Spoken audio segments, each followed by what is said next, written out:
तो हेलो साथियों, स्वागत है हमारे हिंदी के यूट्यूब चैनल में। आज हम दो टॉपिक्स कवर करेंगे जो कि लगभग 350 क्वेश्चन करेंगे, 350 क्वेश्चन हम, जिसमें होगा वर्णमाला और विराम चिन्ह। तो हम चलते हैं अपने पहले क्वेश्चन से शुरू करते हैं। पहला क्वेश्चन है हमारा, निम्नलिखित में से कौन सा वर्ण स्त्रीलिंग नहीं है? निम्न में से कौन सा वर्ण स्त्रीलिंग नहीं है? कौन सा वर्ण स्त्रीलिंग नहीं है? ई और ई ये स्त्रीलिंग होते हैं। बड़ा ऊ जो होता है वो पुल्लिंग होता है। डी वाला आंसर हमारा सही हो जाएगा। अगला क्वेश्चन, निम्नलिखित व्यंजनों में से कौन से व्यंजन का उच्चारण तालु से होता है? कौन से उच्चारण का स्थान तालु है? तो जो चा वर्ग के स्थान होते हैं वो होते हैं तालु। हमारा सी वाला आंसर बिल्कुल राइट हो जाएगा। अगला क्वेश्चन है, लुंठित वर्ण कौन सा है? लुंठित वर्ण कौन सा है? तो रा जो है वो लुंठित वर्ण है। हमें एक बात और बता दें आपको, जितने भी क्वेश्चन हम यहाँ पे करेंगे वो किन्हीं प्रतियोगी परीक्षाओं में बार बार पूछे जा रहे हैं क्वेश्चन। तो फिर से अगले क्वेश्चन पे हम चलते हैं। ओष्ठ स्पर्श व्यंजन अल्पप्राण अघोष वर्ण कौन सा है? ओष्ठ स्पर्श व्यंजन अल्पप्राण अघोष वर्ण कौन सा है? तो दादो गड़बड़ होगा क्योंकि ओष्ठ बोला नहीं है। पा फा ता था, ये भी गड़बड़ हो गया। ओष्ठ पा है और फा है। अब ओष्ठ तो ये दोनों बोले जाते हैं, स्पर्श व्यंजन भी दोनों हैं। अल्पप्राण महाप्राण, अल्पप्राण महाप्राण, पहला तीसरा और पांचवा। तो हमारा आंसर जो सही हो जाएगा, ए वाला आंसर सही हो जाएगा, पा। ए वाला आंसर हमारा सही हो जाएगा, पा। अगला क्वेश्चन है, एक ही ध्वनि का द्वित्व हो जाने पर वह क्या कहलाती है? एक ही ध्वनि का द्वित्व हो जाने पर वह कहलाती है युग्मक ध्वनि। डी वाला आंसर हमारा सही हो जाएगा। अगला क्वेश्चन है, या किस प्रकार की ध्वनि है? या किस प्रकार की ध्वनि है? इचु यशा नाम तालु। ए तालव्य ध्वनि है। क्या है? या तालव्य ध्वनि है। अगला क्वेश्चन है हमारा उच्चारण की दृष्टि से वाह क्या है? उच्चारण की दृष्टि से वाह क्या है? उच्चारण की दृष्टि से वाह दंतोष्ठ है। सी वाला आंसर हमारा सही हो जाएगा। हिंदी वर्णमाला में स्वरों की कितनी संख्या है? 11। सी वाला आंसर सही हो जाएगा। अगला क्वेश्चन है, ए के उच्चारण में क्या और किसकी सहायता ली जाती है? ए, तो ए की उच्चारण में कंठ और किसकी सहायता ली जाती है? कंठ और किसकी सहायता ली जाती है? इचु यशा नाम तालु। तालु की सहायता ली जाती है। हमारा जो आंसर सही हो जाएगा क्वेश्चन नंबर 9 का बी वाला। क्वेश्चन नंबर 9 का आंसर सही हो जाएगा बी वाला। अगला क्वेश्चन है, चा वर्ग ध्वनियों में किस वर्ग में आती हैं? चा वर्ग ध्वनियाँ किस वर्ग में आती हैं? जो चा वर्ग ध्वनियाँ वो तालव्य में आती हैं हमारा। अगला क्वेश्चन है, वर्णमाला में कौन सा अक्षर पुल्लिंग नहीं है? वर्णमाला में ई और ई ये स्त्रीलिंग के अंतर्गत आते हैं, ये पुल्लिंग नहीं है। अगला क्वेश्चन है, जिन वर्णों का उच्चारण स्वतंत्र होता है उसे हम क्या कहते हैं? तो जिन वर्णों का उच्चारण स्वतंत्र होता है उसे हम कहते हैं सर। डी वाला आंसर हमारा सही हो जाएगा। अगला क्वेश्चन है, द प्लस आ प्लस का प्लस शा प्लस आ क्या कहलाएगा? दक्ष। डी वाला आंसर यहाँ पे सही हो जाएगा, यह कहलाएगा दक्ष। ढा का ढा वर्ण का उच्चारण स्थान है और कौन सा वर्ण है? कौन सा वर्ग है? ढा का उच्चारण स्थान और वर्ग बताओ। टा ठा डा ढा, चौथा और टा वर्ग। ए वाला आंसर हमारा सही हो जाएगा। क्वेश्चन नंबर 14, ए वाला आंसर हमारा सही हो जाएगा। अगला क्वेश्चन है, लिपि चिन्हों के क्रमबद्ध समूह को क्या कहते हैं? लिपि चिन्हों के क्रमबद्ध समूह को हम वर्णमाला कहते हैं। ए वाला आंसर हमारा सही हो जाएगा। हिंदी भाषा में स्वरों हस्त स्वरों की कितनी संख्या है? हिंदी भाषा में हस्त स्वरों की 4 हैं, आ ई ऊ एंड री। अगला क्वेश्चन है, ऐसा कौन सी 2 मात्राएं हैं जिनका प्रयोग तो किया जाता है किंतु इनका समावेश स्वर में नहीं किया जाता? हमारा आंसर सी वाला सही हो जाएगा, अंग और आहा। अगला क्वेश्चन है हमारा, उच्चारण की दृष्टि से संबल ध्वनि का कौन सा वर्गीकरण है? संबल ध्वनि का कौन सा वर्गीकरण है? उच्चारण की दृष्टि से जो संबल ध्वनि है उसका वर्गीकरण क्या होगा? क्वेश्चन नंबर 18 हमारा आंसर सही हो जाएगा, संपृक्त ध्वनि। डी वाला आंसर हमारा सही हो जाएगा। अगला क्वेश्चन है, किस स्वर के उच्चारण में दीर्घ स्वर से भी ज़्यादा समय लगता है? तो स्वर के 3 प्रकार के हैं, ह्रस्व, दीर्घ और प्लुत। जो प्लुत है वो दीर्घ स्वर से भी ज़्यादा अधिक समय लगता है। बी वाला आंसर सही हो जाएगा। अगला क्वेश्चन है, वर्णमाला में स्पर्श व्यंजनों की संख्या कितनी है? वर्णमाला में स्पर्श व्यंजनों की संख्या 25 है। स्वर ए का उच्चारण स्थान कौन सा है? ए का जो उच्चारण स्थान है कंठ तालव्य है, ए वाला आंसर सही हो जाएगा। अगला क्वेश्चन है हिंदी शब्दकोश में का के बाद कौन सा अक्षर आता है? का के बाद आता है श। अगला क्वेश्चन है भाषा में सार्थक लघुत्तम इकाई किसी माना जाता है? भाषा की सार्थक लघुत्तम इकाई वर्ण को माना जाता है। निम्न में दंत वर्ण कौन सा है? निम्न में दंत वर्ण कौन सा है? तो जो सपेरा वाला सा हो जाएगा ये दंत बोला जाता है, दंत वर्ण है। निम्न में अनुनासिक वर्ण कौन सा है? निम्न में अनुनासिक वर्ण कौन सा है? अनुनासिक वर्ण पाफा बाभा मा, बी वाला आंसर सही हो जाएगा। बी वाला आंसर हमारा राइट हो जाएगा। निम्न में कौन सा वर्ण घोष है? निम्न में कौन सा वर्ण घोष है? निम्न में कौन सा वर्ण निम्न में कौन सा वर्ण घोष है? तो पहला दूसरा अघोष है, तीसरा चौथा पांचवा घोष है। तो पहला दूसरा ऐसे कट जाएगा, ये है, ये है, ये है, तो तीसरा ये घोष हो जाएगा। घोष को ही हम सघोष कहते हैं। अगला क्वेश्चन है ला और सा का उच्चारण स्थान क्या है? ला सा का उच्चारण स्थान क्या होता है? सा का उच्चारण स्थान होता है दंत से ला का या रा लावा, ये ला का उच्चारण स्थान भी दंत होता है। ला या और ला का उच्चारण स्थान दंत है। क्वेश्चन नंबर 27 हमारा आंसर सही हो जाएगा, सी वाला है। इनमें से कौन सी देवनागरी ध्वनि नहीं है? इनमें से कौन सी देवनागरी की ध्वनि नहीं है? कंठ ध्वनि, दंतोष्ठ, ग्रीवा ध्वनि, मूर्धा ध्वनि। इनमें से कौन सी देवनागरी की ध्वनि नहीं है? इनमें से कौन सी देवनागरी की ध्वनि नहीं? क्वेश्चन नंबर 28 हमारा आंसर सही हो जाएगा, सी ग्रीवा ध्वनि, सी वाला आंसर सही हो जाएगा। अगला क्वेश्चन है किस व्यंजन का उच्चारण स्थान तालव्य है? किस व्यंजन का उच्चारण स्थान तालव्य है? बी वाला आंसर सही हो जाएगा। ये चा छा जा झा, बी वाला आंसर हमारा सही हो जाएगा। जिस ध्वनि की गणना न स्वर में की जाती है न व्यंजन में की जाती है वो कौन सी ध्वनि है? वो हमें कहलाते हैं अयोग वाह, अयोग वाह, ए वाला आंसर हमारा सही हो जाएगा। अगला क्वेश्चन है स्वर तंत्रियों के आधार पर व्यंजनों को कितने भागों में बांटा गया है? स्वर तंत्रियों के आधार पर व्यंजनों को कितने भागों में बांटा गया है? तो स्वर तंत्रियों के आधार पर व्यंजनों को 2 भागों में बांटा गया है। स्वर तंत्रियों के आधार पर व्यंजनों को 2 भागों में बांटा गया है, अल्पप्राण और महाप्राण। अगला क्वेश्चन हो जाएगा प्रत्येक शब्द की वर्तनी के सभी वर्णों को उसी क्रम में अलग अलग दिखाना क्या कहलाता है? प्रत्येक शब्द की वर्तनी के सभी वर्णों को उसी क्रम में अलग अलग कहलाता है वर्ण विच्छेद। हमारा आंसर से हो जाएगा ए वाला। स्वरों का उच्चारण स्थान अनुनासिक की सहायता से होता है, बिना किसी की सहायता से होता है, व्यंजनों की सहायता से होता है, अनुस्वार की सहायता से होता है। स्वरों का उच्चारण किसकी सहायता से होता है? बिना किसी की सहायता से स्वरों का उच्चारण होता है। निम्न में से कौन से शब्द स्वर का वर्गीकरण नहीं है? स्वर का वर्गीकरण नहीं है, स्वर का वर्गीकरण नहीं है। कौन सा आंसर हमारा सही हो जाएगा? निम्नलिखित में से स्वर का वर्गीकरण नहीं है, जो द्वितीय है वो स्वर का वर्गीकरण नहीं है। अगला क्वेश्चन इनमें से कौन सा प्रयत्न और उच्चारण के आधार पर व्यंजन का वर्गीकरण नहीं है? प्रयत्न और उच्चारण के स्थान पर, प्रयत्न और उच्चारण के आधार या स्थान पर व्यंजन का वर्गीकरण नहीं है। हमारा डी वाला आंसर सही हो जाएगा। ये नहीं है। घोषाघोष स्वर उच्चारण और प्रयत्न के आधार पर नहीं होता है।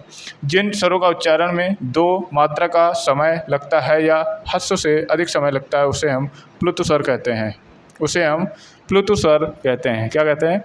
उसे हम प्लुत स्वर। जिन स्वरों को उच्चारण में 2 मात्रा का समय लगता है या ह्रस्व से दूना लगता है तो ये हो जाएगा गुरु स्वर्ग या दीर्घ स्वर। गुरु या दीर्घ दोनों कह सकते हैं। गुरु ही दीर्घ होता है, बड़ा होता है। डी वाला आंसर हमारा सही हो जाएगा। अगला क्वेश्चन है जिस व्यंजन ध्वनि के उच्चारण के समय स्वर तंत्रियों में कंपन होता है उस ध्वनि उच्चारण स्थान पर आधार पर ध्वनियों के वर्गीकरण में उसका क्या स्थान है? क्वेश्चन फिर से देखेंगे। जिस व्यंजन ध्वनि के उच्चारण के समय स्वर तंत्री में कंपन होता है उस उच्चारण स्थान के आधार पर ध्वनियों के वर्गीकरण का कौन सा स्थान होता है? ध्वनियों के वर्गीकरण का कौन सा स्थान होता है? तो वो हो जाएगा काकल्य। हा को बोला जाता है काकल्य। अगला क्वेश्चन है वर्णों के समूह को क्या कहा जाता है? वर्णों के समूह को वर्णमाला कहा जाता है। ए वाला आंसर सही हो जाएगा। छ वर्ण किन 2 वर्णों से मिलकर बना है? तो छ वर्ण है जो किन दो वर्णों से मिलकर बना है? का और सा से मिलकर बना है। अगला क्वेश्चन है, निम्न में संयुक्त वर्ण कौन सा है? संयुक्त स्वर कौन सा है? संयुक्त स्वर कौन सा है? निम्न में संयुक्त स्वर कौन सा है? संयुक्त स्वर कौन सा है? संयुक्त स्वर हमारा सी वाला आंसर सही हो जाएगा। जो अ है वो संयुक्त स्वर होते हैं। संयुक्त स्वर 4 प्रकार के होते हैं, ए, ऐ, ओ और औ। अगला क्वेश्चन है, स्पर्श व्यंजन कंठ ध्वनि अघोष और महाप्राण ध्वनि है। स्पर्श व्यंजन कंठ ध्वनि अघोष और महाप्राण ध्वनि है। खा, घा, गा। तो स्पर्श व्यंजन ये सारे हैं, ठीक है। कंठ ध्वनि का, खा, गा, गा ये भी सारे हैं। अघोष क्या होता है? अघोष होता है पहला, दूसरा और तीसरा, चौथा, पांचवा होता है घोष या सघोष। तो पहला देख लो, पहला और दूसरा कौन सा है? तो पहला दूसरा जो है हमारा ये का वाला है और खा वाला है, तो ये दोनों कट गए। और महाप्राण, अल्पप्राण, महाप्राण, अल्पप्राण, दूसरा और चौथा वर्ण कौन सा है? तो ये भी कट गया, दूसरा ये है, खा वाला आंसर हमारा सही हो जाएगा। अगला क्वेश्चन है, कंठ तालव्य क्या है? ए और अ है कंठ तालव्य। अगला क्वेश्चन है, सभी महाप्राण वर्णों वाला वर्ग कौन सा है? सभी महाप्राण वर्गों वाला वर्णों वाला वर्ग कौन सा है? महाप्राण दूसरा और चौथा जिसमें होता है वो होगा। तो इसमें पांचवा आ गया, ये भी कट गया, दूसरा और चौथा, तो इसमें दूसरा, दूसरा, टाठा, ये सी वाला आंसर हमारा सही हो जाएगा। जब एक ध्वनि द्वित्व हो जाए तब क्या कहलाती है? जब एक ध्वनि द्वित्व हो जाए तो क्या कहलाती है? क्वेश्चन नंबर 44 है ये। जब एक ध्वनि जब द्वित्व हो जाती है तो युग्म कहलाती है। ए वाला आंसर हमारा सही हो जाएगा। अगला क्वेश्चन है, दंतोष्ठ वर्ण कौन सा है? दंतोष्ठ वर्ण कौन सा है? अगला क्वेश्चन है, दंतोष्ठ वर्ण कौन सा है? बी वाला आंसर सही हो जाएगा। वा जो है वो दंतोष्ठ वर्ण के अंतर्गत गिनी जाती है। सभी स्पर्श व्यंजन में कौन से वर्ग हैं? सभी स्पर्श व्यंजन कौन से वर्ग में हैं? सभी स्पर्श व्यंजन कौन से वर्ग में हैं? ये वाला गलत का, ये वाला भी गलत, ये वाला भी गलत, ये वाला आंसर सही हो जाएगा। इसमें सभी स्पर्श व्यंजन है। अर्धविभ्रत स्वर है। अर्धविभ्रत स्वर है। अर्धविभ्रत स्वर है। क्वेश्चन नंबर 47, सी वाला आंसर सही हो जाएगा। ए वाला आंसर, सी वाला आंसर सही हो जाएगा। ए जो है अर्धविभ्रत स्वर के अंतर्गत गिना जाता है। जिसकी ध्वनि केवल मुख से निकलती है वे हैं। जिसकी ध्वनि केवल मुख से निकलती है वे कौन से वर्ण हैं? जिसकी ध्वनि केवल मुख से निकलती है उन्हें हम निरनुनासिक कहते हैं। हमारा आंसर सही हो जाएगा बी वाला। अंतःस्थ और ऊष्म वर्ण कितने हैं? तो अंतःस्थ 4 वर्ण हो गए, ऊष्म वर्ण जो हो गए वो 4 हो गए, तो 8 हो जाएगा टोटल। अगला क्वेश्चन है, रा का विवरण क्या है? रा का विवरण क्या है? रा का विवरण क्या है? रा किसके अंदर? यार अलावा रा का विवरण क्या है? क्वेश्चन नंबर 50, तो बत्सर, लुंठित, सघोष और अल्प प्राण व्यंजन क्या है? रा है। ए वाला आंसर हमारा सही हो जाएगा। अगला क्वेश्चन है, काकल्य वर्ण कौन सा है? काकल्य वर्ण सी वाला आंसर सही हो जाएगा। हा जो है वो काकल्य वर्ण है। या का उच्चारण स्थान क्या है? या, इचु, यशा, नाम, तालु। ए वाला आंसर सही हो जाएगा, तालव्य है। निम्नलिखित में से कौन सा व्यंजन महाप्राण है? महाप्राण दूसरा और चौथा जो वर्ण होता है वो महाप्राण होता है। दूसरा चौथा वर्ण जो होता है वो क्या होता है? महाप्राण। दूसरा और चौथा, तो ये वाला भी गलत हो गया, पहला आ गया, और फिर दूसरा और चौथा, ये तीसरा आ गया, ये भी गलत है। तो शाह महाप्राण है या यारा लावा महाप्राण है? हाँ, तो हमारा आंसर सही हो जाएगा इसमें डी वाला जो हा होता है। इसमें शाह जो उसमें जितने ऊष्म वर्ण हैं वो महाप्राण के अंदर गिने जाते हैं। जितने ऊष्म वर्ण हैं वो महाप्राण के अंदर गिने जाते हैं। हमारा आंसर सही हो जाएगा डी वाला, शाह। अगला क्वेश्चन है, स्पर्श, दंत, अघोष और महाप्राण वर्ण कौन सा है? स्पर्श, दंत और अघोष और महाप्राण वर्ण कौन सा है? स्पर्श तो सारे हैं। दंत, ताथा, दाधा, नाका, जो ताथा दाधा की जो लाइन है वो दंत के अंतर्गत। ताथा दाधा, पाफी ताथा दाधा, ये भी गलत।